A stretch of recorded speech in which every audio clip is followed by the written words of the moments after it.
Do you think sometimes, like we should have this conversation about race, the United States and all that stuff, that almost sometimes we're too sensitive? And let me tell you what I mean by that. Like I'm hanging out with people at where I work, like with black guys, Spanish, everything. We talk about all kinds of stuff, but if I was you or on TV, or if I said something along those lines out of my friends, I'd be blasted. And I think that helps prevent people from talking. So here's the deal when we talk about, see, first of all, I hate it when we have these issues that come up and people say, oh, can we finally have a real conversation about race? Well, the reality is we don't want a real conversation.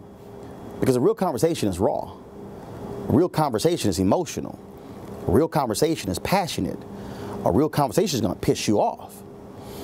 When Mark Cuban made his comments about crossing the street if he sees someone black, and he said, if I saw somebody who's white with tattoos and a buzz cut, I'm thinking the same thing.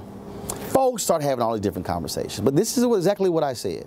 I said, if we're going to have race conversations, you have to give white people space to admit their racial biases. You can't have a conversation where the moment you admit it, damn it, I'm gonna jump on you.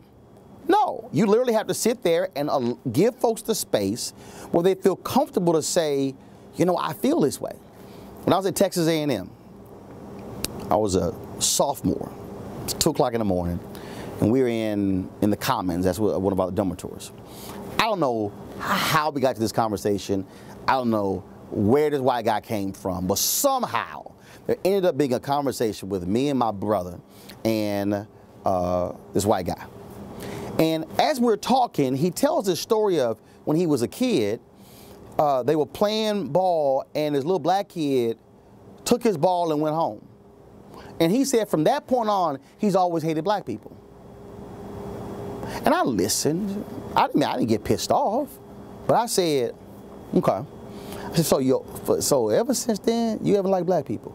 I said, you do know little white kids will take a ball and go home, right? I said, so if this is what white kids do, how can you hold it personal against every other black person and you somehow believe they were thieves? It led to an actual conversation. It led to us dialoguing and breaking down his view on race. If I gotten pissed off and say, you're an asshole, and got up and left, or cussed him out, you know what he's gonna do? Shut down. Shut down, I'm not gonna talk, I'm not gonna say anything, and so now we can't have a conversation. In order for us to truly deal with race in America, and actually race across the world, you have to allow the space for somebody to say, you know what?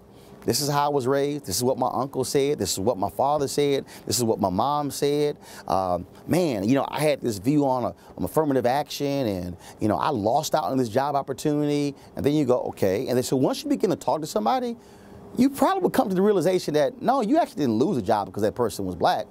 You lost it because you weren't good enough. But they were looking for something to blame.